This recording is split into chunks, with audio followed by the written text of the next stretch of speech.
این هفته چهارخانه احمد خاتمی رو میبریم در محدوده آفساید با دست چپ و بعد هم میریم سراغ کور هماهنگ شنیدن صدای مردم. احمد خاتمی که جدیداً سگ هار هم به القابش اضافه شده، این هفته یه نوبت واق کردن داشت که از جهات مختلف قابل تأمل. رو آوردن به عرصه براندازی. رئیس جمهور روانیشون میگه براندازی، وزیر خارجهشون میگه براندازی، رئیس سیا میگه براندازی. هر کاری که از دستمون بر بیاد علیه ایران انجام میدیم. ما هم به فضل خدا هر کاری علیه امریکا از دستمون بر بیاد انجام بده. حد اقل این است که فریاد مرگ بر آمریکا طنین اندازتر در این کشور خواهد شد.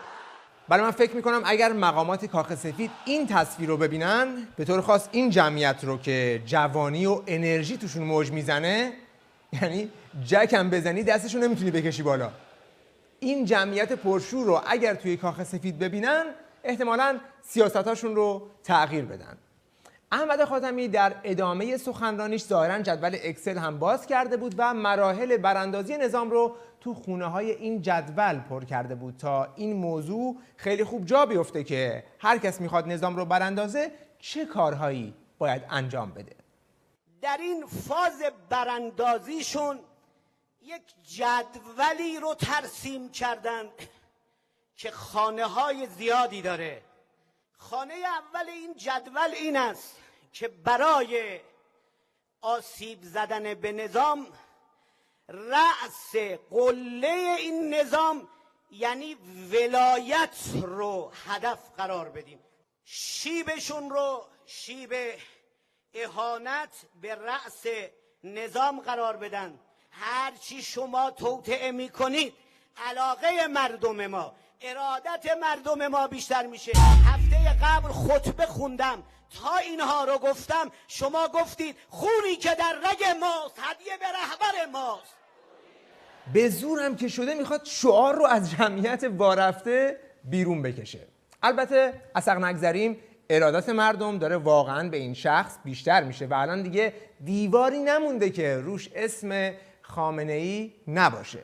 اشتیاق عجیبی به طور خاص در جوان‌ها ایجاد شده که همه جا حتی وقتی اسمش رو پاک میکنن دوباره اسم خامنه‌ای رو روی دیوار بنویسن. مرگ بر خامنه‌ای بود، پاکش کردن، دوباره آمدیم نوشتیم. ویدیو دومه که میگیرم، باز دوباره مرگ بر خامنه‌ای رو پاک کردن، دوباره آمدیم نوشتیم. خب برگردیم به جدول خاتمی. خانه دوم این جدول عبارت است از ناامید کردن مردم. مردم احساس کنن همه چی به هم ریخته. قطعاً چنین نیست.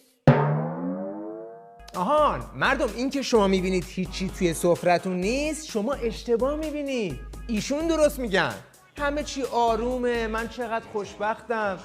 حالا اگر شما بیکار هستی، خونه زندگیتون داره به خاطر فقر از هم میپاشه، آزادی نیست، از این حکومت ناامید نشیدا، چون احمد خاتمی گفت قطعاً چنین نیست. و مسئولین مملکت همونطور که به وعده هاشون از اول انقلاب عمل کردند، مسکن فقط میسازیم، آب و برق را مجانی میکنیم، اتوبوس را مجانی میکنیم، حتما به این وضع هم رسیدگی میکنند. ایجاد آشوب و ناامنی خانه سوم این جدول هست. در این عرصه برخی از کانال ها در فضای مجازی آتش بیار معرکن. ما گفتیم باز کنید، باز فتنه‌گری ها شروع میشه و ملاحظه میفرمایید این شیاطین در فضای مجازی بنا دارن در هر مناسبت مقدسی شرارت کنن. بله، پس هماهنگی برای شرارت هم به عهده فضای مجازیه. دوستانی که میخوان فتنه‌گری کنن با کانال‌های شیاطین در تلگرام و اینا ارتباط بگیرن و تو مناسبت‌های پیش رو برای شرارت برنامه‌ریزی کنن. چهارمین خانه این جدول تشدید فشار اقتصادی است. به فضل خداوند مردم ما تا الان ایستادن، از این به بعد هم خواهند ایستاد. بله، اتفاقا مردم ایران تا به حال جلوی شما ایستادن و باز هم خواهند ایستاد تا روزی که این حکومت و فشارهای اقتصادی که با خودش آورده جمع بشه. این اون چیزیه که احمد خاتمی توی خطبهش نمیگه، ولی در خیلی از تریبونهای دیگه داره روز و شب بیان میشه که این مردم با این نظام مشکل دارن.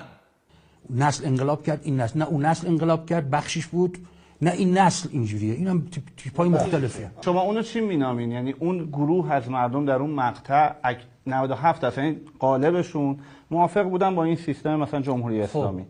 ولی الان به نظر میاد اون چیزی که ماها داریم تو جامعه میبینیم این که اون 97% دیگه وجود نداره. این الان چه ربطی داشت به سوال قبل؟ خب چه ربطی داشت؟ وقتی کم میاره میگه چه ربطی داشت؟ ربطش اینه که بابا جان، این جمعیت ایران که اکثریتش رو جوونا تشکیل میدن دیگه شما رو نمیخوان. خب بابا اگر صدای اینا رو نشنوی جاروتون میکنن. هیچ کس نمیتواند ملت بزرگ ایران را از بیان اظهار نظر و نقد و انتقاد و حتی اعتراض باز دارد. رژیم گذشته به این دلیل همه چیز را از دست داد که صدای نقد مردم را نشنید. برای حکومتی که فقط می‌خواهد صدای انقلاب را بشنود بسیار دیر است. حکومت‌ها باید صدای نصیحت مردم، انتقاد مردم و اعتراض مردم را به خوبی بشنوند. خب حکومت‌ها بشنوید. معلوم نیست که کدوم حکومت رو میگه. حالا کی داره میگه؟ رئیس جمهور همین حکومت. تنها فرضیه‌ای که میتونه به این صحنه معنی بده اینه که ما بپذیریم که این طرف از یک اختلال دو شخصیتی رنج میبره. گاهی وقتا توی یک شخصیتی میره که حکومت رو به چالش میکشه و گاهی وقتا میره توی جلد رئیس دولت و برای همون مردم معترض خط و نشون میکشه. حالا اینکه یه عده‌ای بیان کاری انجام بدن، شعار خلاف قانون، خلاف خواست مردم، توهین به مقدسات، به ارزش‌های انقلاب، تخریب اموال عمومی، این که خب حالا یک اقلیتی هستن، یک گروه کوچیکی هستن تو بعضی از شهرها، این ملت ما به خوبی اینا رو جمع میکنه، چیزی نیست. حالا یه اقلیتی توی 140 شهر بیان بیرون و شعار ساختار شکنانه بدن که چیزی نیست. اما وقتی دوباره توی یه کنفرانس دیگه ازش سوال میکنن بالاخره تو صدای مردم رو شنیدی یا نه، دوباره میره توی اون یکی شخصیتش. جناب رئیس جمهور، شما گفتید تا دیر نشده باید صدای مردم رو شنید. میخواستم بدونم که آیا شما صدای مردم رو در اعتراضات اخیر نسبت به تورم، گرونی و ناکارآمدی برخی از مدیران شنیدید؟ من اشکالم به همین سبک سوال هست. یعنی شما وقتی خواست مردم رو میبرید فقط در بخش اقتصاد، همین نشنیدن صدای مردم هست. بله، مردم در زمینه اقتصادی هم نقد دارن، اعتراض دارن، به حق هم دارن، ولی اعتراض مردم فقط بحث اقتصادی نیست، تو بحث اجتماعی، تو بحث سیاسی، تو بحث روابط خارجی خیلی مردم حرف دارن. گوش ما باید کاملا شنوا باشه. بله، گوش باید کاملا شنوا باشه، ولی شما گوش شنواش رو پیدا کن تا ما بهتون حرفای مردم رو تحویل بدیم. تو بحث اجتماعی این، تو بحث سیاسی، تو بحث روابط خارجی هم شعار مردم اینه. ولی اونی که باید این صداها رو بشنوه کیه؟ احمد جنتی که رئیس خبرگان و دبیر شورای نگهبانه میگه نباید خود را از مردم جدا کرد. وضعیت معیشتی مردم بسیار بد است. البته من وارد این حوزه نمیشوم چون کاری از دستم بر نمی آید. پس معلوم نیست توی این 4 دهه گذشته تو شورای نگهبان و خبرگان نقش دکور داشتی؟ این از این.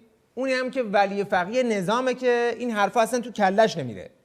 اینی که فلان انسانی از یک حقی محروم بمانه و اعتراض بکنه یا این اعتراض کننده ها حالا 100 نفر 500 نفر بیان یه جایی جمع بشون و حرف خودشون رو بزنن، این یه مطلب است.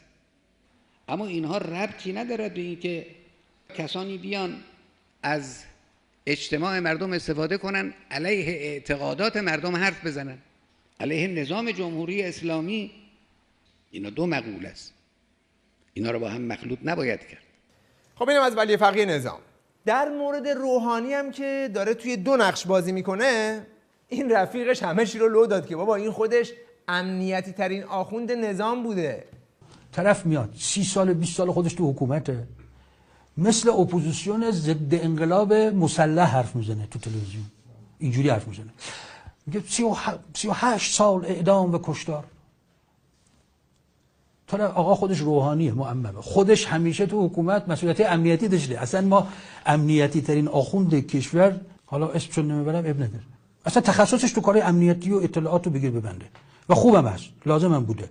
بنابراین تا جایی که به درون نظام برمیگرده، همه مقامات دارن اعتراف میکنن که صدای انقلاب مردم رو باید شنید و مردم هم حق اعتراض دارن، ولی موقع پاسخگویی به اعتراضات که میرسه، جز پاسکاری به همدیگه و در بردن خودشون چیزی برای گفتن ندارن. پس برای مردم هم جز حرکت کردن طبق اون جدول براندازی راه دیگه‌ای باقی نمیمونه. خدا نگهدار.